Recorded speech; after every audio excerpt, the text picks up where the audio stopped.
I never thought a single glance could change everything, but when my best friend's mom looked at me that way, like I wasn't a boy anymore, I knew I was in trouble. I remember the first time I really noticed her. Of course, I had seen her countless times before.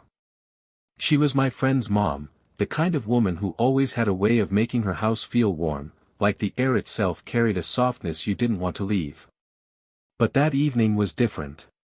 It started simple enough. I was over at my buddy's place, like I had been 100 times before. The smell of something home-cooked filled the air, garlic, butter, a hint of rosemary. We were supposed to be heading out, but his mom called us into the kitchen first. She stood there, leaning against the counter with effortless grace, hair tucked back behind one ear, a glass of wine resting loosely in her hand. The warm light from the overhead lamp caught in her eyes, turning them into something deeper, something that seemed to see right through me. "Hungry?" she asked, her voice low and melodic. Not rushed, not casual, more like every word had weight. I told her we were about to leave, but when she smiled at me, it lingered a second too long. Just long enough for me to feel the back of my neck warm. I tried to play it off, focusing on anything else, the sound of the simmering pan on the stove, the faint hum of music playing somewhere in the background. But I couldn't help noticing little things, the way she brushed a loose strand of hair behind her ear, the way her laugh filled the kitchen when my friend made a clumsy joke, how she touched his shoulder with the casual affection of a mother, but when her hand brushed mine as she passed me a plate, the feeling was different. It wasn't intentional. At least, I don't think it was. But her fingers grazed across mine, soft, steady, and my breath caught before I even realized it. She didn't pull away too quickly either. Instead, her lips curved into a faint smile, as though she knew exactly how aware I was of her touch. For a second, it felt like the world had gone quiet. Just me, standing in that warm kitchen, her perfume drifting through the air, subtle, floral, and utterly unforgettable. I told myself it was nothing. Just my imagination. After all, she was my friend's mom. She had years of life ahead of me, experiences I couldn't even begin to match. Why would she ever see me as anything other than the kid who tagged along with her son? But as she turned back to the counter, her eyes flicked toward me again, just a glance, quick and careful. Still, it was enough. Enough to make me wonder if maybe, just maybe, she felt it too. And that was the moment everything changed. The thing about tension is, it rarely announces itself. It creeps in quietly, slipping between small moments that don't look like much to anyone else. But to me, every glance, every brush of her hand, felt louder than words. It was a few days later when I found myself back at their place. My friend had asked me to help with something in the garage, but before we even got started, his mom called out from the driveway. She'd just pulled in with bags of groceries, her car trunk filled with paper sacks that looked too heavy for one person to carry. Without thinking, I jogged over. "Here, let me help," I offered. She gave me that smile, the kind that didn't just light up her face, but seemed to hold me there in it. "Such a gentleman," she said, teasing lightly. The words weren't unusual, but the way her voice dipped on the last syllable made me feel like she wasn't just thanking me. I reached for one of the bags at the same time she did, and for the briefest second, our hands collided.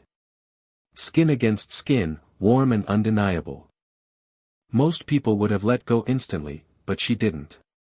Neither did I. Our fingers slipped past each other slowly, almost deliberately, before she finally released the bag to me. "Careful," she murmured with a half-smile, "you'll spoil me if you keep this up." My chest tightened, my throat dry. I wanted to laugh it off, but the words stuck. Instead, I just nodded, carrying the bags inside while she walked beside me. Her perfume drifted in the air again, soft, floral, with a touch of something warmer, maybe vanilla, and I realized I was already beginning to associate that scent with the nervous excitement twisting in my chest. Later, in the kitchen, she poured me a glass of water, sliding it across the counter. Her fingertips brushed mine again, a whisper of contact, and she held my gaze.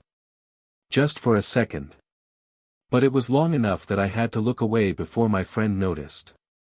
That's how it kept happening. Small moments. Tiny things no one else would think twice about. She'd glance at me from across the room and hold it a beat longer than necessary. Her laugh would soften when it was directed at me, her voice quieter, more intimate. Even when nothing was being said, the silence between us felt heavy, charged, like something just waiting to spark. And the strangest part? She never broke the spell. She never looked guilty or flustered. If anything, she seemed in control. Like she knew exactly how much space to give, exactly how close to step, exactly how long to hold my eyes before turning away. It left me restless, second-guessing everything. Was I imagining it? Or was she deliberately weaving this quiet, unspoken game between us? All I knew was that with every lingering look, every subtle touch, I found myself wanting more. And that realization scared me more than I wanted to admit. That it was late one night when everything shifted. The house had fallen silent, my friend had gone to bed hours ago, and I was still awake, scrolling absent-mindedly on my phone in the dim light of the guest room. I couldn't sleep, though.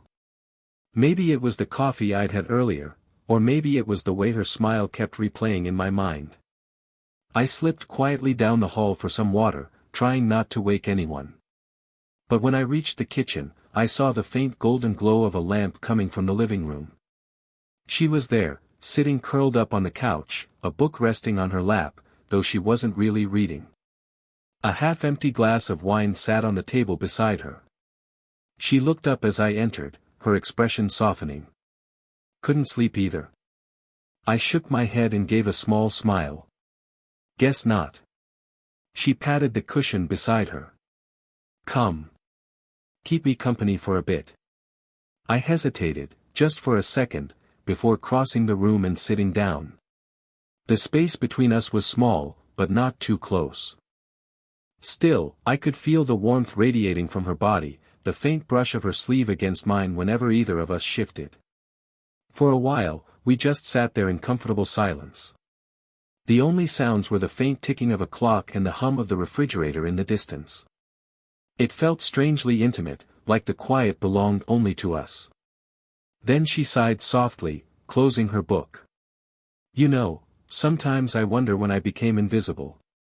I turned to her, surprised by the weight in her tone. She smiled faintly, but there was sadness behind it. People look at me and they don't really see me. I'm just someone's mother. Someone's neighbor.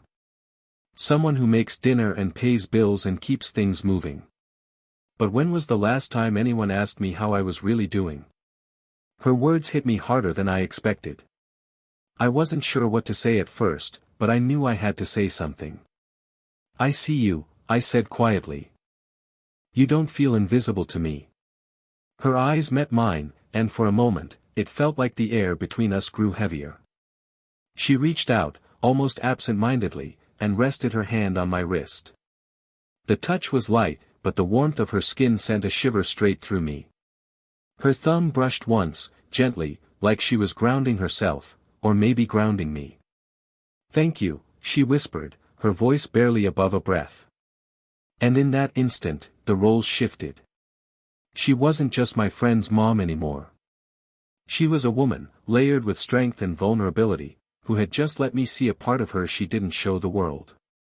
That night, sitting in that quiet room with her hand on mine, I realized something dangerous. I didn't just admire her anymore. I wanted to understand her. I wanted to be the person she could lean on.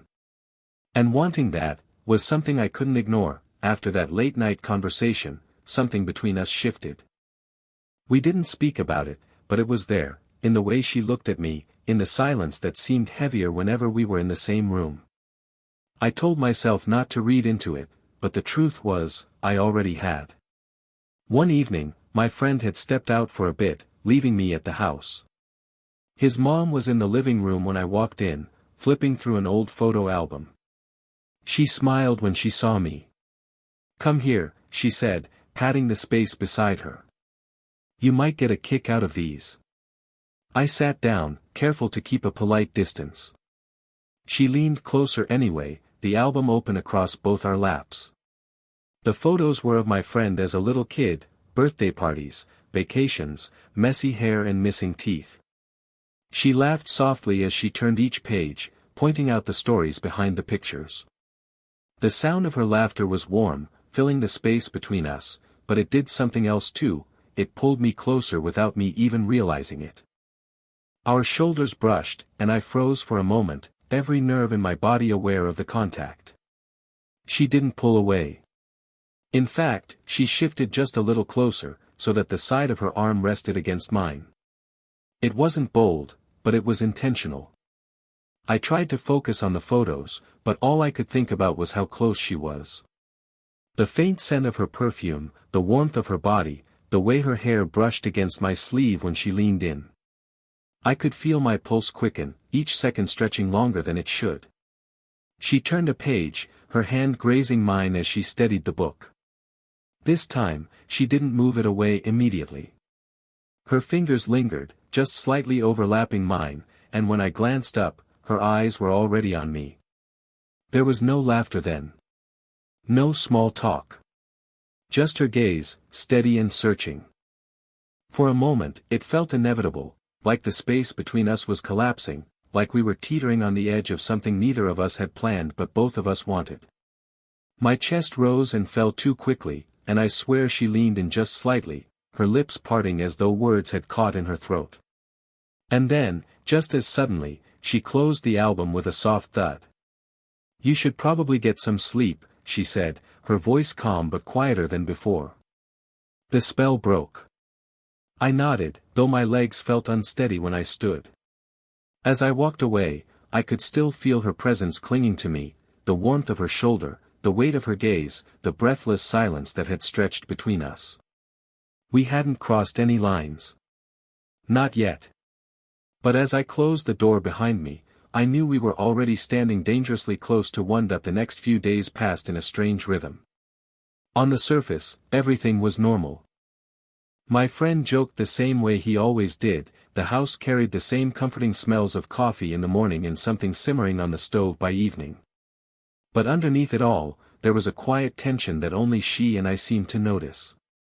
It came out most clearly one afternoon. The sun was high, spilling through the kitchen windows in golden streaks, catching dust motes that floated lazily in the air. I had wandered in to grab a drink, but she was already there, humming softly to herself while rinsing fruit in the sink. She glanced over her shoulder when she noticed me, her lips curving into that familiar, easy smile. "You're here again," she teased lightly. I shrugged, trying to keep my tone casual. "Guess I've gotten too comfortable." She set the fruit down, drying her hands on a towel before leaning back against the counter. Her eyes stayed on me, steady and a little too knowing. "Careful," she said, her voice low, almost playful. "People will start thinking you're here for me." The words hit me harder than they should have. For a split second, I didn't know how to respond. My laugh came out nervous, unsteady. That'd be a weird thing for people to think. Her smile didn't waver. If anything, it softened, her gaze narrowing just slightly, as though she was testing me. Then she tilted her head and added, barely above a whisper, "Would that be so bad?" The air between us seemed to still. My heart kicked against my ribs, and for the first time, I couldn't find a safe reply.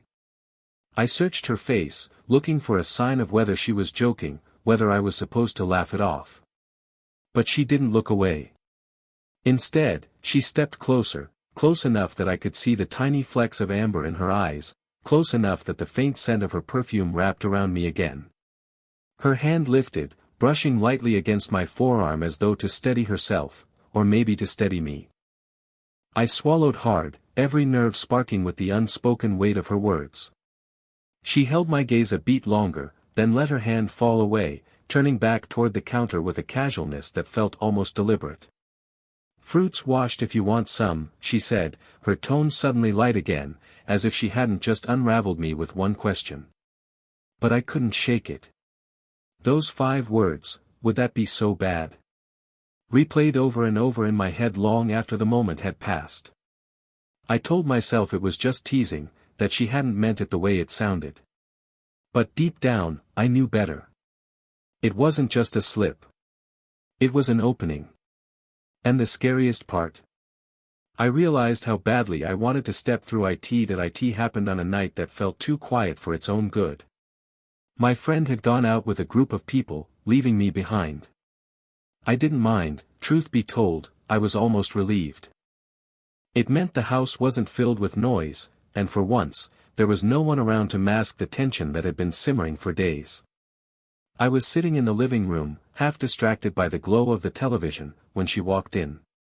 She wasn't dressed up, just comfortable, soft knit clothes, her hair loosely tied back, but somehow that made her presence even harder to ignore.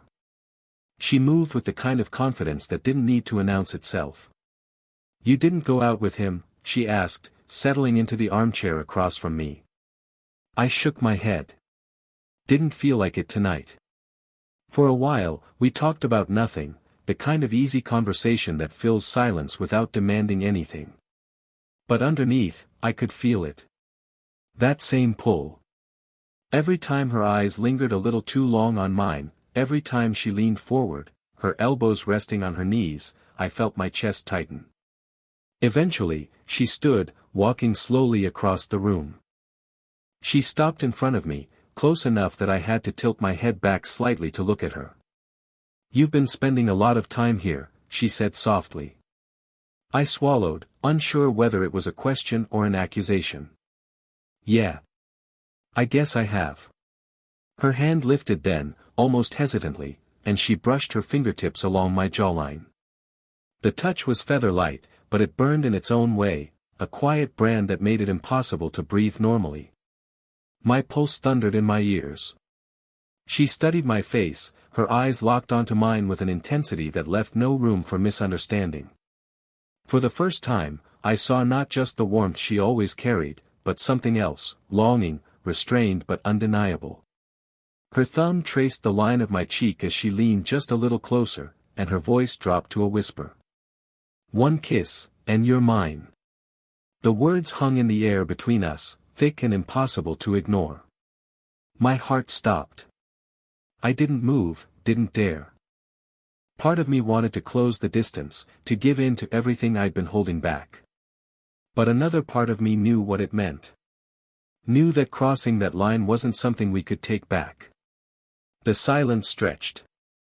I could feel her breath, warm and steady, and every instinct in me screamed to lean forward just an inch more. But before I could, she pulled her hand away. Her expression shifted, still soft, but with a knowingness that left me completely unsteady. She straightened, stepping back slowly, as if she hadn't just unraveled me with a single sentence. And just like that, the moment was gone. But I knew the truth. Whether or not the kiss had happened, everything had already changed. The morning after felt different, though nothing had been said. Sunlight poured through the kitchen windows, spilling gold across the counters and floor. The house was quiet, almost serene, no clattering footsteps, no voices drifting from room to room. Just the faint hum of the coffee maker and the occasional chirp of birds outside. I walked in, still half sleepy, expecting an ordinary start to the day. But she was already there, standing by the counter with a mug in her hands. Her hair was loose, falling around her shoulders in soft waves, and the gentle light seemed to soften her features even more. She looked up when she heard me. And that smile, not playful this time, not teasing, just warm, genuine, and almost tender. "Morning," she said quietly. I murmured a greeting back, my voice a little rough from sleep. For a moment, I didn't know what to do with myself. After what had happened, or nearly happened, the night before, I half expected tension to hang in the air. But it didn't. Instead, the atmosphere felt calmer, more grounded, as if something unspoken had already been decided between us. I reached for a cup, and as I did, she stepped closer. Close enough that I could feel the faint brush of her sleeve against my arm. She didn't pull away.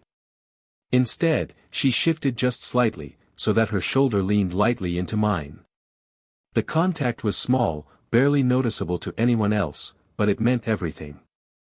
She set her mug down, then turned to me. Her hand lifted, resting against my chest, right over my heart.